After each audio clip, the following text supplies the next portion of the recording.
من الشيطان الرجيم بسم الله الرحمن الرحيم خذ من أموالهم صدقة تطهرهم وتزكيهم بها وصل عليهم إن صلاتك سكن لهم والله سميع عليم. وقال رسول الله صلى الله عليه وسلم حسنوا أموالكم بالزكاة أو كما قال عليه الصلاة والسلام إن الله وملائكته يصلون على النبي يا أيها الذين آمنوا صلوا عليه وسلموا تسليما اللهم صل على محمد وعلى آل محمد كما صليت على إبراهيم وعلى آل إبراهيم إنك حميد مجيد اللهم بارك على محمد وعلى آل محمد كما باركت على إبراهيم وعلى آل إبراهيم إنك حميد مجيد بلغ العلا بكماله كشف الدجى بجماله حسنت جميع نصائه صلوا عليه وآله কোথায় আবু বকর কোথায় ওমর কোথায় ওসমান হে আলী তোমাদের বিমনে আজকের ইসলাম মদিনার পথে যায় চলে বালা বিকামালি কাশাফত দুজা বিজামালি حسنت جميع نصائه صلى عليه وآله معزز محترم সম্মানিত মুসলিয়ান কিরাম আল্লাহ রাব্বুল ইজ্জত ওয়াল জালালের আলিশান দরবারে প্রথমে শুকরিয়া আদায় করছি যিনি আমাদেরকে দয়া করে ভালোবেসে মহব্বত করে আজকের এই নবম রোজা নবম দিনে পবিত্র জুমার দিনে এবং রমজানের দ্বিতীয় জুমায় যে আল্লাহ তাআলা আমাদেরকে দাঁড় করে আসার তৌফিক দিয়েছেন সেজন্য সেই মহান আল্লাহ সুবহানাহু ওয়া তাআলার জবান দিয়ে তার শিখান ভাষায় কালিমাতুশ শুকর আদায় করে সবাই পড়ছি আলহামদুলিল্লাহ ربنا لك الحمد حمدا كثيرا طيبا مباركا فيه يا ربي لك الحمد كما ينبغي لجلال وجهك وعظيم سلطانك প্রশংসা করলাম কার আল্লাহ সর্ব অবস্থায় সকল প্রশংসার একমাত্র মালিককে সাথে সাথে আমরা আমাদের প্রিয় নবী দো জাহানের সরদার শফিউল মুজনবিন রাহমাতুল লিল আলামিন সাইয়্যিদুল মুরসালিন মুহাম্মাদুর রাসূলুল্লাহ সাল্লাল্লাহু আলাইহি ওয়াসাল্লামের পরে দুরূদ শরীফ পড়ে নিন সাল্লাল্লাহু আলাইহি ওয়াসাল্লাম। সম্মানিত হাজিরিন, আমরা এমন একটি সময় পার করছি যে সময়টি আল্লাহ রাব্বুল আলামিনের কাছে অত্যন্ত দামি এবং আমাদের সম্মান, আমাদের ইজ্জত, আমাদের মর্যাদাও অনেক বেশি। একটি মাসের উসিলায় সে মাসের নাম কি? রমাদান। এবং আমলের বসন্তকাল একটি প্রাকৃতিক পরিবেশ, যেমন বসন্তকালে সবকিছু চমৎকার থাকে, গাছে গাছে ফুল থাকে, ফল থাকে, এরপরে নদ নদী, পাক পাখালি, গাছগাছালি সবকিছু সুশোভিত, নয়ন বিরাম থাকে। ঠিক মুমিন বান্দার জীবনটাও রমজান দিয়ে আল্লাহ তাআলা আমলের মাধ্যমে সাজিয়ে দিয়েছেন বলে আলহামদুলিল্লাহ। এজন্য রমজান হলো সকল আমলের শ্রেষ্ঠ আমলের মাস। আর রমাদান শব্দটি 5টি অক্ষরের সমষ্টি। রতে রহমত, যে ব্যক্তি রমজান পেল, আল্লাহর হুকুম আদায় করলো, রোজার হক আদায় করে রোজা রাখলো, আল্লাহ রাব্বুল আলামিন তাকে রহমতের চাদরে আবৃত করে নেন। দ্বিতীয়ত মিম, মাগফিরাত। আল্লাহ রাব্বুল আলামিন ওই রোজাদারের জন্য মাগফিরাতের কুদরতি হাত দিয়ে তাকে ডাকতে থাকেন যে কে আছো শেষ রজনীতে সাহারীর সময় আমার কাছে মাফ চাইবে, মাফ চাও, আমি আল্লাহ তোমাকে ক্ষমা করে দেব। আল্লাহ রাব্বুল আলামিন তাকে মাফ করার অফার দিয়ে থাকেন এই রমজানে। দিয়াউন, আলো, নূর। রোজাদারদের জন্য আল্লাহ রাব্বুল আলামিন জান্নাতের মধ্যে নূর এবং আলোর ব্যবস্থা করবেন। জান্নাতকে রোজাদারের জন্য আল্লাহ রাব্বুল আলামিন প্রত্যেকটা দিক সাজাতে থাকেন। ফেরেশতারা আল্লাহ রাব্বুল আলামিনকে জিজ্ঞেস করতে থাকে, কাদের জন্য এত চমৎকার করে জান্নাত সজ্জিত হচ্ছে? আল্লাহ রাব্বুল আলামিন বলেন, ওই সমস্ত রোজাদারদের জন্য যারা রোজার হক আদায় করে রোজা রেখেছে, সাহারি খেয়েছে, ইফতার করেছে, কিয়ামুল লাইল করেছে, নিজের জবানকে সংযত রেখেছে, আল্লাহর হুকুমকে যথাযথভাবে পালন করেছে, তাদের জন্যই এই জান্নাতকে সাজানো হচ্ছে। সুবহানাল্লাহ। এজন্য এমন একটি চমৎকার মাস পেলাম, আজকে 9ম দিনে। 8 দিন অতিবাহিত হয়েছে। আমরা একটু ইহতিসাব করি, আত্মসমালোচনা করি যে আমার মধ্যে গুণগত কোনো পরিবর্তন হয়েছে কিনা, আমার ভিতরে মন মানসিকতার কোনো চেঞ্জ আসলো কিনা, আমার আমলের ভিতরে কোনো পরিবর্তন আসলো কিনা। এটা আমরা নিজেকে প্রশ্ন করার দরকার আছে না? সবাই নিজেকে প্রশ্ন করি যে রমজানে একটা নফল আদায় করলে একটা ফরজের সমতুল্য সওয়াব দিবেন কে? আল্লাহ। একটা ফরজ আদায় করলে 70টা ফরজের সমতুল্য। এমনকি রমজানের অনেকগুলো নাম হাদিস শরীফে নবীজি বলেছেন যে শাহরুল কোরআন। এটি কোন মাস? কোরআনের মাস। শাহরুল মুআসা, এই মাসটি হলো সহমর্মিতার মাস, সহানুভূতির মাস। শাহরুল মুওয়াফা, এই মাসটি ভ্রাতৃত্ব বন্ধনের মাস। শাহরুল সবর, এই মাসটি ধৈর্যের মাস। শাহরুল ইন্তিসার, এই মাসটি সাহায্য দেওয়ার মাস। শাহরুল বুজলি ওয়াল জুহদি, আল্লাহর রাস্তায় দান সদকা এবং কঠিন মুজাহাদা করার মাস। কোন মাস? রমজান মাস। এজন্য মিশর জামিয়া আজহারের একজন প্রখ্যাত ইসলামী স্কলার আল্লামা সৈয়দ কামতবি, তিনি একটি কিতাব লিখেছেন। এই কিতাবের মধ্যে তিনি রমজানকে নবীজি কতগুলো নামে নাম দিয়েছেন, প্রত্যেকটা নামের যে ব্যাখ্যা এবং গুরুত্ব, তাৎপর্য তিনি তুলে ধরেছেন। তো এত সময় তো আমাদের মাঝে নেই।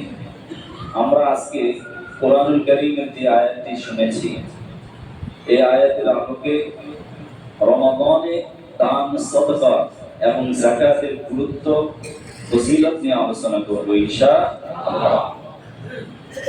আল্লাহ রাব্বুল আলামিন পবিত্র কোরআনুল কারীমে সাদাকা সংক্রান্ত অনেক আলোচনা করেছেন এবং যাকাত বিষয়ে তিনি যত জায়গায় নামাজের কথা বলেছেন প্রায় ততটা জায়গায় যাকাতের কথা বলেছেন।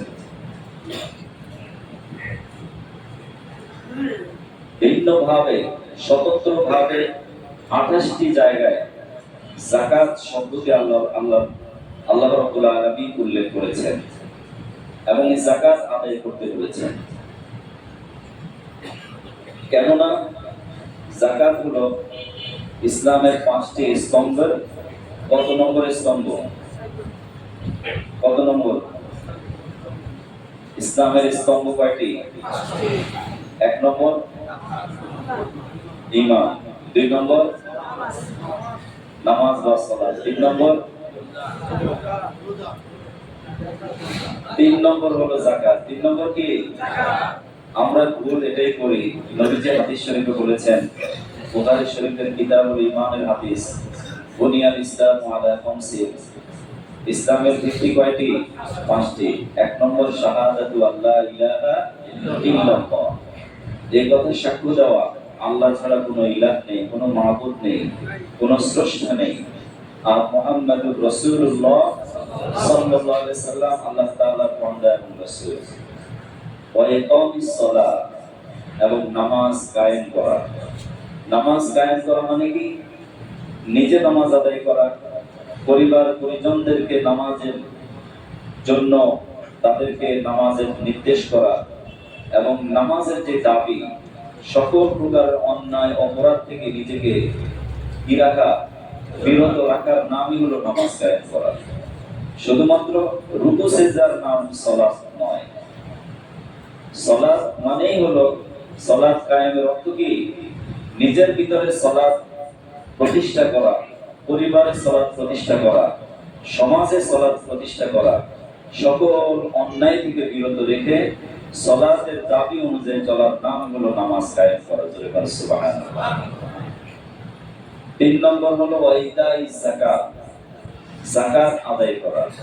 4 নম্বর কি? যেটা আমরা পালন করছি, ওয়াসাউমে রমাদান, রমজানের রোজা রাখা। আর 5 নম্বর হজ্জে বাইতুল্লাহ, আল্লাহ তাআলা যার সামর্থ্য রেখেছেন, সামর্থ্যবান ব্যক্তির জন্য জীবনে একবার হলেও হজ আদায় করা। তো যাকাত ইসলামের কয় নম্বর স্তম্ভ? 3 নম্বর। এটা মনে থাকবে ইনশাআল্লাহ।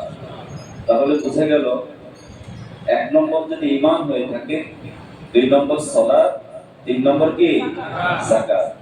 সালাত যেমন গুরুত্বপূর্ণ, যাকাতটা কি গুরুত্বপূর্ণ? এর চাইতে কম না বেশি? সালাতের মতই গুরুত্বপূর্ণ। এজন্য যাকাত সংক্রান্ত যত আয়াত রয়েছে, আল্লাহ রাব্বুল আলামিন যাকাতকে সরাসরি যাকাত শব্দ উল্লেখ করেননি, করেছেন সাদাকা। ইন্নামাস সাদাকাতু লিল ফুকারা খুয মিন আমওয়ালিহিম সাদাকাতান। এই সাদাকা শব্দের উল্লেখ করার কারণ হলো যে যাকাতের মধ্যে যেই উদ্দেশ্য, আল্লাহ রাব্বুল আলামিন বান্দার মালের হক, মালের যে হক রয়েছে সেই হক তিনি চান, এবং তার উদ্দেশ্য হলো আল্লাহ পাকের নৈকট্য হাসিল করা। এর গুরুত্ব যেমন সালাতের গুরুত্ব, ঠিক যাকাতের গুরুত্ব সমান। আর সাদাকাতুন শব্দের অর্থ হলো দান করা অথবা সাহায্য করা, আর যাকাত শব্দের অর্থ হলো আন-নুমা, বৃদ্ধি পাওয়া, আল-বারাকাতু, বরকত হওয়া, আত-তাহারাতু, পবিত্র হওয়া। এগুলো কেন অর্থ করেছেন? তার কারণ হলো, কোন ব্যক্তি যদি সাদাকা করে, সেই সাদাকা 2 প্রকার হতে পারে। একটি হলো ফরজ সাদাকা, আর একটা হলো কি? নফল সাদাকা। তো ফরজ সাদাকার বিকল্প আর কোনো কিছু নেই। ফরজ সাদাকা সাদাকা হিসাবেই যাকাত আদায় করতে হবে। এর কোনো অপশনাল সাবজেক্ট নেই। কিন্তু সাদাকা যদি কোনো ব্যক্তি আদায় করে, চাই সে টাকা দিয়ে করতে পারে, অথবা কোনো ব্যক্তিকে সাহায্য করে করতে পারে, কোনো বস্তু দিয়ে করতে পারে, খাদ্যদ্রব্য দিয়ে করতে পারে, যেভাবে করতে পারে, কিন্তু যাকাতের বিকল্প আর অন্য কিছু দিয়ে হবে না।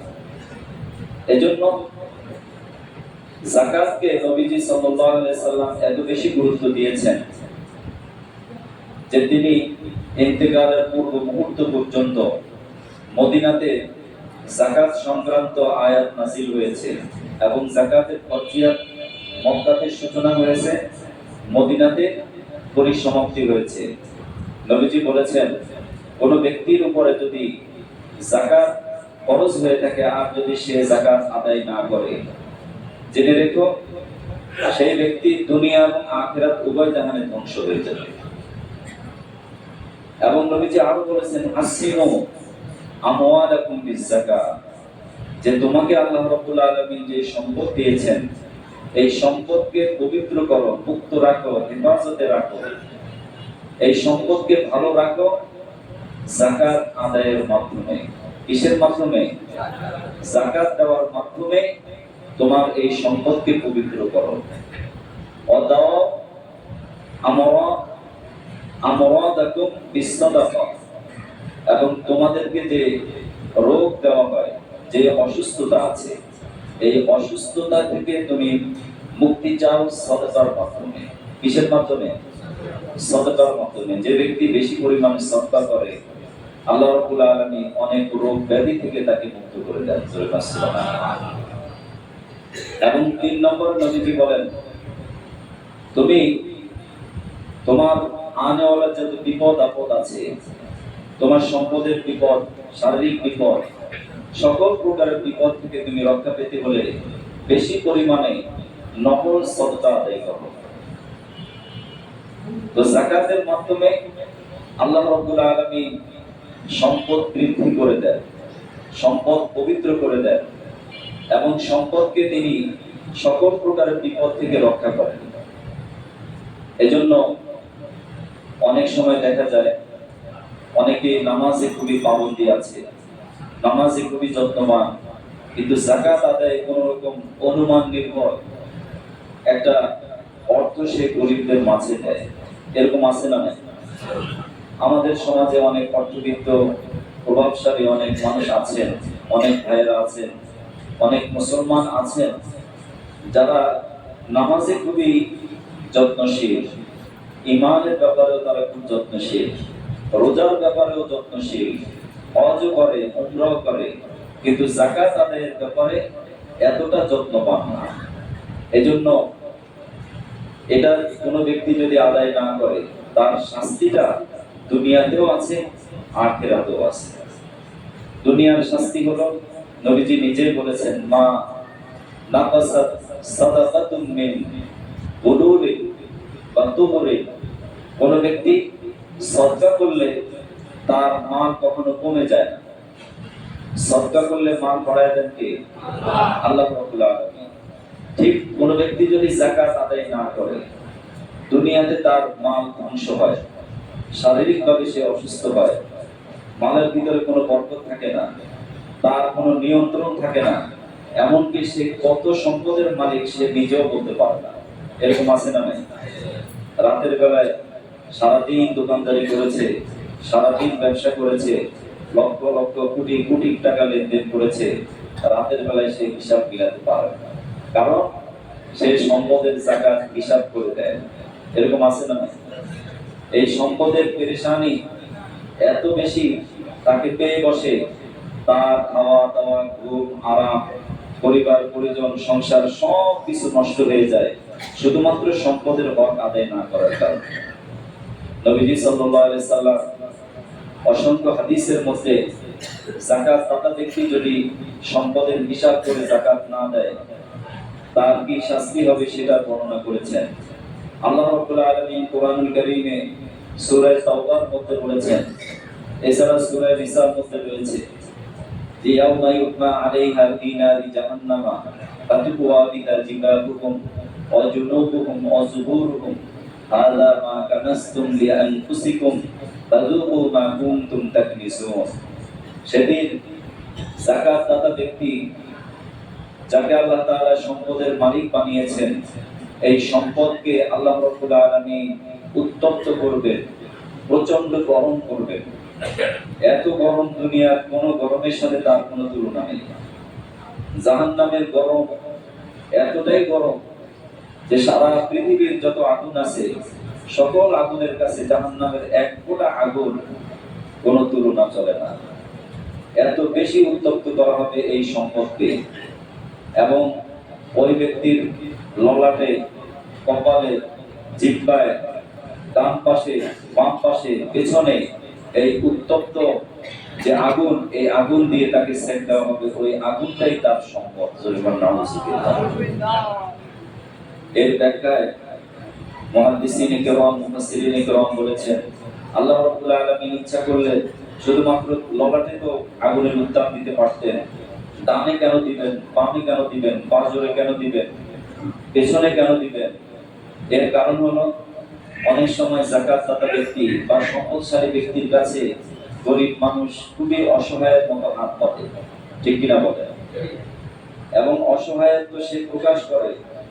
আর ওই বড়লোক অথবা ধনী, যাকে আল্লাহ তাআলা সম্পদ দিয়েছেন, সে চরমভাবে তাকে অবজ্ঞা করে। এমন অবজ্ঞা করে, তাকে মুখ দিয়েও খারাপ কথা বলে, আবার তার দিকে ফিরে মুখটা পাকা করে সে 500 দেশ ফিরে পিছন দিকে চলে যায়। এরকম আছে না? এই জন্য আল্লাহ রাব্বুল আলামিন উল্লেখ করেছেন যে সামনে থেকে যখন তাকে এভাবে কি করবে, গালিগালাজ করবে অথবা তাকে তুচ্ছ-তাচ্ছিল্য করবে, বন্ধ করবে, এই জন্য আল্লাহ রাব্বুল আলামিন ললাটের মধ্যে আগুন দিয়ে তাপ দিল। 500 দেশ ফিরে যাবে, এজন্য তার 500 দেশে আগুন দিয়ে তাপ দিবে। পিছনে ইউটার্ন দিয়ে সে পিছনে যাবে, এজন্য পিঠের মধ্যে ছেঁকা দেওয়া হবে। কতটা কঠিন শাস্তি দেওয়া হবে সম্পদশালী ব্যক্তিদেরকে। তাদেরকে যারা সম্পদের হক আদায় করবে না। এমনকি নবীজি আরো বলেন, মান আতাহুল্লাহু মালান ফালাম ইউতি যাকাতাহু মুসিলা লাহু মালুহু ইয়াওমাল কিয়ামাতি শুজাআন আকরা। যে ব্যক্তিকে আল্লাহ রাব্বুল আলামিন নিসাব পরিমাণ সম্পদের মালিক বানাবেন, মালিক বানিয়েছেন 7.5 ভরি স্বর্ণ যার কাছে আছে, অথবা 52 ভরি রূপা যার কাছে আছে, অথবা এর সমতুল্য বর্তমান বাজার মূল্যে টাকা যার কাছে আছে, এবং 1 বছর অতিক্রম হয়েছে, অথবা ব্যবসায়ী পণ্য যার কাছে আছে, 1 বছর অতিক্রম হয়েছে, প্রয়োজনীয় গৃহস্থালী আসবাবপত্র বাদে, তার খাদ্য, বস্ত্র, বাসস্থান, তার প্রয়োজনীয় দ্রব্যাদি বাদে এই সম্পদ 52 ভরি রূপা, এর সমতুল্য বর্তমান বাজার মূল্য টাকা, অথবা 7.5 ভরি স্বর্ণ, এর সমতুল্য পরিমাণ বর্তমান টাকা, অথবা কারো কাছে শুধু স্বর্ণ আছে অথবা রূপা আছে, দুটো মিলায় রূপার নিসাব হয়, ওই ব্যক্তির উপরেও শতকরা 2.5% যাকাত দিতে হবে। নির্দেশ কার? আল্লাহ পাকের আদেশ। 40 টাকা 1 টাকা, 100 টাকা 2.5 টাকা, 1 লক্ষ টাকা কত? 2.5 টাকা, 1 কোটিতে কত? 2.5 লক্ষ টাকা মাত্র। এই যাকাতটা তাকে যদি সে ব্যক্তি যদি আদায় না করে, নবীজি বলেন, মুসিলা লাহু মালুহু ইয়াওমাল কিয়ামাতি শুজাআন আকরা। তার এই গচ্ছিত সম্পদ, যেটা সে লোকারে রেখেছে, অথবা খাটের নিচে রেখেছে, ব্যাংকে রেখেছে, বিদেশের ব্যাংকে রেখেছে, বিভিন্ন জায়গায় সে টাকা বিনিয়োগ করে রেখেছে, এই সম্পদগুলোকে আল্লাহ রাব্বুল আলামিন একত্রিত করে এই সম্পদকে একটা মারাত্মক ভয়ঙ্কর বিষধর সাপ বানিয়ে দিবেন। বিষাক্ত সাপ বানাবে। লাহু যাবিবাতানি, ওই সাপের বিষের তীব্রতার কারণে তার এই কপালের উপরে 2টা কালো কালো দাগ থাকবে, ডোরাকাটা দাগ থাকবে। যেমন আমাদের দেশে গোখরা সাপ, উনি মনে হয় গোখরা সাপ দেখেছেন না? মারাত্মক বিষাক্ত সাপ, এরকম বিষাক্ত সাপের চাইতে আরো মারাত্মক বিষাক্ত সাপ হয়ে যাবে তার এই গচ্ছিত সকল সম্পদগুলো। এবং ওই সাপ সেদিন যাকাত দাতার গলার মধ্যে পেঁচাবে, সমস্ত শরীরে সে পেঁচাবে। পেঁচানোর পরে তার এই ফনা ধরে সে একবার ডান চলে, একবার বাম চলে, সেইভাবে কি করতে থাকবে? তাকে আঘাত করতে থাকবে। এবং আঘাত করতে করতে ওই সাপের জবান খুলে যাবে, সাপ কথা বলবে। কারণ আসলে তো সেটা সাপ না, আসলে কি? সম্পদ। এই সম্পদ সেদিন কথা বলবে। সম্পদ বলবে, আনা মালুকা ওয়া আনা কানসুকা, আমি তোমার মাল, আমি তোমার গচ্ছিত সম্পদ, আমি তোমার লোকাল রাখা সম্পদ, আমি তোমার বিদেশের ব্যাংকে রাখা সম্পদ, আমি তোমার ঘরে গচ্ছিত রাখা সম্পদ। আমি যে সম্পদকে তুমি কৃপণতা করে, বখিলি করে, অথবা হাত গুটিয়ে গরিবদেরকে দাও নাই, আজকে এই সম্পদ আমি তোমাকে আঘাত করছি। কিয়ামত পর্যন্ত এইভাবে তাকে দংশন করতেই থাকবে। এবং নবীজি যখন এই হাদিসটি বর্ণনা করেছেন, তার সাথে তিনি কোরআনের একটি আয়াত তেলাওয়াত করেছেন, ওয়ালা ইয়াহসাবান্নাল্লাযীনা ইয়াবখালুনা বিমা আতাকুমুল্লাহু মিন ফাদলিহি বাল হুয়া খায়রুল লাকুম বাল হুয়া শাররুল লাকুম সায়ুতাওয়াকুনা বিহি ইয়াওমাল কিয়ামাহ। যে কোনো সম্পদশালী ব্যক্তি সে যেন এটা ধারণা না করে, সে যেন এটা মনে না করে যে এই সম্পদ তাকে চিরঞ্জীব করে দেবে। জোরে বলুন আল্লাহু। এই সম্পদ তাকে চিরজীবী বানিয়ে দিবে, এই সম্পদ তাকে অনেক বড় বানিয়ে দিবে, এই সম্পদ তাকে অনেক মর্যাদার অধিকারী বানিয়ে দিবে। বরঞ্চ এই সম্পদের হক আদায় না করলে এটা তার জন্য অত্যন্ত মারাত্মক মন্দ অবস্থা তৈরি করবে। জোরে বলুন আল্লাহু। সায়ুতাওয়াকুনা মা বাকিলু বিহি ইয়াওমাল কিয়ামাহ। সে যে কৃপণতা করেছে, এজন্য কিয়ামতের দিন এই সম্পদ তার সমস্ত শরীরে পেঁচিয়ে দেওয়া হবে। এই কথা কি আমার কথা না বিশ্বনবীর কথা? কার কথা? আমাদের প্রিয় নবীজির কথা। অতএব এই কথা কি আমরা বিশ্বাস করি? এই কথা মনে প্রাণে যদি বিশ্বাস করি, যার নিসাব পরিমাণ সম্পদ আছে, মসজিদের নিচতলায়, দোতলায়, তিনতলায়, চারতলায় যারা বসছেন, অথবা যারা মাইকের আওয়াজ শুনতে পাচ্ছেন, আমরা প্রত্যেকেই রমজানের মধ্যে যাকাত দেওয়াটা বেশি ভালো। কারণ কোন ব্যক্তি যদি রমজানে একটা নফল আদায় করে, একটা ফরজের সমতুল্য সওয়াব, যেহেতু এটা একটা নেক আমল, এজন্য অনেকেই রমজানকে বেছে নেন যাকাত দেওয়ার জন্য। আর যাকাতের মধ্যে চন্দ্র মাসের হিসাব করতে হবে। কোন ব্যক্তি যেমন আজকে নবম রোজা, কোন ব্যক্তি যদি নতুন যাকাতের নিসাবের পরিমাণ সম্পদের মালিক হয়ে থাকে, আজকে হিসাব করব আমার স্থাবর অস্থাবর গচ্ছিত টাকা, স্বর্ণ রূপা কি পরিমাণ আছে, এটা কি 52.5 কোটি বর্তমান বাজার মূল্য কত টাকা হয়, এই টাকা আমার কাছে আছে কিনা, এবং এই টাকার উপরে 1 বছর অতিক্রম হয়েছে কিনা। যদি হয়ে থাকে তাহলে আমরা নিজেরা নিজ দায়িত্বে হিসাব করে নেব। হিসাব করে শতকরা কয় পার্সেন্ট দেব? 2.5%। আর কাদেরকে দেব? সেই খাতও আল্লাহ তাআলা নির্দিষ্ট করে দিয়েছেন। যাকে তাকে, কোন রিকশাওয়ালাকে গরিব মনে করে তাকে আমি যাকাত দিচ্ছি, অথচ সে কিন্তু যাকাত দেওয়ার মালিক আছে না নাই? অনেক ফকির আছে, রাস্তায় দাঁড়িয়ে আছে, ভিক্ষা করছে, তার কিন্তু দেশে অনেক সম্পদ আছে, যে সম্পদের কারণে সে নিজে যাকাত দিতে পারে, এমন ফকিরও আমাদের দেশে আছে, আছে না নাই? এজন্য আল্লাহ রাব্বুল আলামিন পবিত্র কোরআনুল কারীমে যাকাত দাতাকে সতর্ক করেছেন, যাকাত দেওয়ার ক্ষেত্রে অবশ্যই তুমি সতর্ক থাকবে।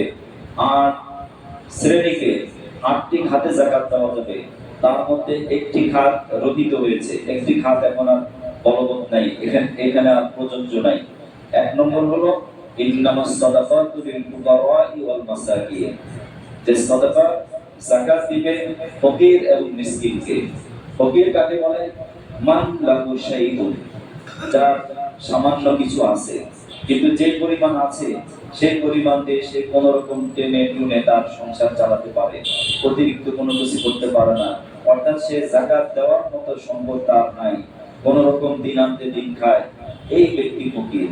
আর মাসাকিন শরীয়তের পরিভাষায় বলা হয় মান লাইসা লাহু শাইউন, যার কোনো কিছুই নাই, নিঃস্ব রিক্ত হস্ত, এই দুই শ্রেণীকে যাকাত দেওয়া যাবে।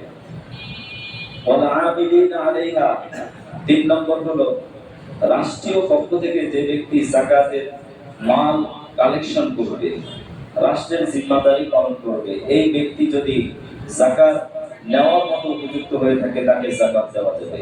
আর যদি উপযুক্ত না হয়ে থাকে তাহলে তাকে যাকাত দেওয়া যাবে না। ৪ নম্বর হলো ওয়াল আমিলিনা আলাইহা ওয়াল মুআল্লাফাতি কুলুবুহুম।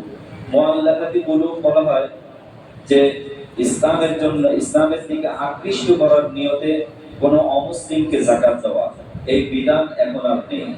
যেহেতু ইসলাম আল ইসলামী ইউলা ওয়ালা ইউলা বিহি, ইসলাম সেই পৃথিবীর একেবারে এক প্রান্ত থেকে আরেক প্রান্তে, একেবারে পশ্চিম থেকে পূর্ব, পূর্ব থেকে পশ্চিম, সারা পৃথিবীতে এখন ইসলামের দাওয়াত পৌঁছে গেছে। ঠিক কিনা বলেন? এখন আর কোনো মানুষের এটা বুঝতে বাকি নাই যে ইসলামই হলো সকল ধর্মের, সকল মতাদর্শের, সকল জীবন বিধানের শ্রেষ্ঠ বিধান হলো, তার নাম কি? ইসলাম। অতএব ইসলামের দিকে আকৃষ্ট করার জন্য যাকাত দেওয়া এটা এখন আর প্রযোজ্য নাই। হ্যাঁ, অমুসলিমকে আমি দিতে পারি এজন্য মানবিক কারণে, আমার নিজস্ব সম্পদ থেকে এই নিয়তেও দিতে পারি, আমার দান পেয়ে, আমার সাহায্য পেয়ে সে যেন ইসলামের দিকে চলে আসে, কিন্তু যাকাত দেওয়া যাবে না। ওয়াল মুআল্লাফাতি কুলুবুহুম অফির রিকাব, রিকাব বলা হয় কোন ব্যক্তি যদি ঋণগ্রস্ত থাকে, অথবা কোন ব্যক্তি যদি অন্য কোন ব্যক্তির জিম্মাদারিতে একেবারে গোলামের পিঞ্জরে আবদ্ধ থাকে, তাকে গোলামি থেকে মুক্ত করার জন্য যাকাত দেওয়া যাবে। গোলামের প্রচলন এখন পৃথিবীতে নাই, অতএব এটাও নাই। ওয়াল গরিমিন, আরেকটা হলো কোন ঋণগ্রস্ত ব্যক্তি। ঋণ 2 প্রকার, একটা হলো নিজের প্রয়োজনীয় খাদ্য সামগ্রী, বস্ত্র, বাসস্থান ইত্যাদির জন্য ঋণ করা, আরেকটা হলো ব্যবসায়িক ঋণ, যেমন হাউস লোন নেয় মানুষ, ব্যবসায় ঋণ নেয়, ব্যাংক থেকে লোন নিয়ে করে, এই সমস্ত ঋণটা যাকাতের জন্য প্রতিবন্ধক নয়। যেটা অতিরিক্ত নিবে এটাও যাকাতের মধ্যে আনতে হবে। এই ঋণগ্রস্ত ব্যক্তি যদি এমন পরিমাণ ঋণ থাকে, তার যদি ঋণ পরিশোধ করে তার আর সম্পদ থাকে না, সে যাকাত নেওয়ার মতো উপযুক্ত থাকে, ওই ঋণগ্রস্ত ব্যক্তিকে যাকাত দেওয়া যায়। এরপরে অফি সাবিলিল্লাহ, ওই ব্যক্তিকে যাকাত দেওয়া যায় যে আল্লাহর রাস্তায় জিহাদ করছে, আল্লাহর রাস্তায় আল্লাহর দ্বীনকে প্রতিষ্ঠা করার জন্য ঘর বাড়ি সব ছেড়ে দিয়ে যে আল্লাহর রাস্তার মুজাহিদ, যে আল্লাহর রাস্তায় রয়েছে, তাকে যাকাত দেওয়া যায়। অফি সাবিলিল্লাহ, অফি সাবিল। ৮ম নম্বর হলো অফি সাবিল, যে ব্যক্তি পথিক মুসাফির। অনেক মুসাফির ব্যক্তি আছে, বাড়িতে অনেক সম্পদের মালিক, কিন্তু এখন সফর অবস্থায় আছে, সে এখন কি করবে, কিভাবে চলবে, সে বিপদে পড়েছে, ওই মুসাফির ব্যক্তিকে সফরকালীন সময়ে যাকাত দেওয়া যায়। এই ৮ শ্রেণীকে যাকাত দিতে হবে। এছাড়া অন্য কোনো ব্যক্তিকে অনুমান নির্ভর, অথবা কোনো ফকির মিসকিনকে, কোনো রিকশা চালককে, অথবা কোনো দরিদ্র শ্রেণীকে, আমরা মসজিদে আসার সময় হয়তো অনেকে চিন্তা করি যাকাতের টাকাও কিছু পকেটে নিয়ে আসি, এভাবে বাসায় যাওয়ার সময় ফকিরদেরকে দিয়ে দেবো, এটাই আমার যাকাত হয়ে যাবে। না, এইভাবে যাকাত দেওয়া যাবে না। যাকাত দিতে হলে আমাকে অবশ্যই জাস্টিফাই করতে হবে, আমাকে অবশ্যই যাচাই বাছাই করতে হবে। যেমন নামাজের ভিতরে আরকান আহকাম, যেমন 13 ফরজ আমরা যাচাই বাছাই করে নামাজ আদায় করি, ঠিক যাকাতের মধ্যেও যাকে আমি এই যাকাত দেব অথবা দান করব, এই ফরজ সাদাকা আদায় করব, অবশ্যই যাচাই বাছাই করে নেব সে এর হকদার কিনা। এজন্য নবীজি সাল্লাল্লাহু আলাইহি সাল্লামকে আল্লাহ রাব্বুল আলামিন কোরআন নাযিল করে বলেছেন, কোন ব্যক্তি যদি সম্পদের হক আদায় করে এবং সে যদি বেশি বেশি সদকা করে, দান করে, এই দানের বিনিময়ে আল্লাহ রাব্বুল আলামিন দুনিয়াতেও তার বিপদ থেকে রক্ষা করেন এবং আখিরাতেও এই দানটা তার জাহান্নামে যাওয়ার প্রতিবন্ধক হয়ে যায়। সুবহানাল্লাহ। আল্লাহ রাব্বুল আলামিন পবিত্র কোরআনুল কারীমে দান সাদকার অসংখ্য ফাযাইল ফজিলত বলেছেন। মাসালুল লাযীনা ইউনফিকুনা আমওয়ালাহুম ফি সাবিলিল্লাহ। আল্লাহ রাব্বুল আলামিন দৃষ্টান্ত দিচ্ছেন যে ব্যক্তি বা যারা তাদের মালকে আল্লাহর রাস্তায় খরচ করবে। কার রাস্তায়? আল্লাহর রাস্তায় খরচ করবে। কাকে সন্তুষ্ট করার জন্য? আল্লাহকে খুশি করার জন্য। দুনিয়ার কোনো বাহবা অথবা লোকে আমাকে দানবীর বলবে, আমাকে দানশীল বলবে, দুনিয়ার কোনো রিয়া লৌকিকতার ঊর্ধ্বে একমাত্র আল্লাহকে খুশি করার জন্য যে ব্যক্তি সম্পদের সামান্য একটা সরিষা দানা পরিমাণও সে আল্লাহর রাস্তায় দান করবে, আল্লাহ রাব্বুল আলামিন পবিত্র কোরআনে বলেন কামাসালি হাববাতিন, সেটা যেন একটা শস্য দানা। আর উর্বর শস্য দানা, যে শস্য দানা থেকে এভাবে কি হয়, গাছ উৎপন্ন হয়, এমন একটা খুব সুন্দর উৎকৃষ্ট বীজ সে যেন আল্লাহর রাস্তায় দান করলো। আর একটা বীজ মাটিতে বপন করার মাত্রই 7টা শীষ সেখান থেকে জন্ম নেয়। আর প্রত্যেকটা শীষ থেকে আবার 100টা শীষ জন্মগ্রহণ করে। আল্লাহ রাব্বুল আলামিন ইচ্ছা করলে এর চাইতে আরো বেশি বাড়িয়ে দিতে পারেন। এজন্য মুফাসসিরিনে কেরাম এই আয়াতের ব্যাখ্যায় বলেছেন, কোন ব্যক্তি যদি শুধুমাত্র গরিব মিসকিনকে যাকাত দেয় তাহলে সে এভাবে 700 গুণ পর্যন্ত, অর্থাৎ 700 গুণ পর্যন্ত সওয়াব সে লাভ করে। কোন ব্যক্তি যদি কোন নিকট আত্মীয়কে যাকাত দেয় সে 700 থেকে আরো 7000 গুণ পরিমাণ সওয়াব লাভ করে। কোন ব্যক্তি যদি যারা আল্লাহর পথে সব সময় থাকে তালিবুল ইলম তাদেরকে যদি যাকাত দেয় অথবা এরকম গরিব মিসকিনদেরকে যাকাত দেয় তাহলে 7 থেকে আল্লাহ রাব্বুল আলামিন বিলা হিসাব পুরস্কার আল্লাহ তাআলা ওই যাকাত দাতার আমলনামায় দিয়ে দেন। সুবহানাল্লাহ। এবং এই সদকা পাওয়ার এত বেশি এই সদকার পাওয়ার নবীজি সাল্লাল্লাহু আলাইহি সাল্লামের উপরে আল্লাহ রাব্বুল আলামিন কোরআন নাযিল করেছেন। নবীজি এই সদকার পাওয়ার বলতে গিয়ে বলেন যে বনি আদমের একটা পাওয়ার, একটা শক্তি এত বেশি কার্যকর যেটা অন্য কোনো বস্তু এত বেশি কার্যকর নয়। আল্লাহ রাব্বুল আলামিন এই পৃথিবীকে যখন সৃষ্টি করলেন, পৃথিবী নাড়াচাড়া শুরু করে দিল, তখন ফেরেশতারা আশ্চর্য হয়ে গেল যে পৃথিবী নাড়াচাড়া শুরু করেছে, মানুষ কিভাবে এখানে বসবাস করবে। তখন আল্লাহ রাব্বুল আলামিন অনেক পাহাড় তৈরি করে দিলেন, বিভিন্ন জায়গায় পাহাড় স্থাপন করে পৃথিবীকে স্থির করে দিলেন। সুবহানাল্লাহ। তখন ফেরেশতারা আশ্চর্য হয়ে আল্লাহ রাব্বুল আলামিনকে বললেন, হাল মিন খালকিকা আশাদ্দু মিনাল জিবাল, হে আল্লাহ, আপনার সৃষ্টিকুলের মাঝে এই পাহাড় থেকে আরো কোন শক্তিশালী বস্তু আছে?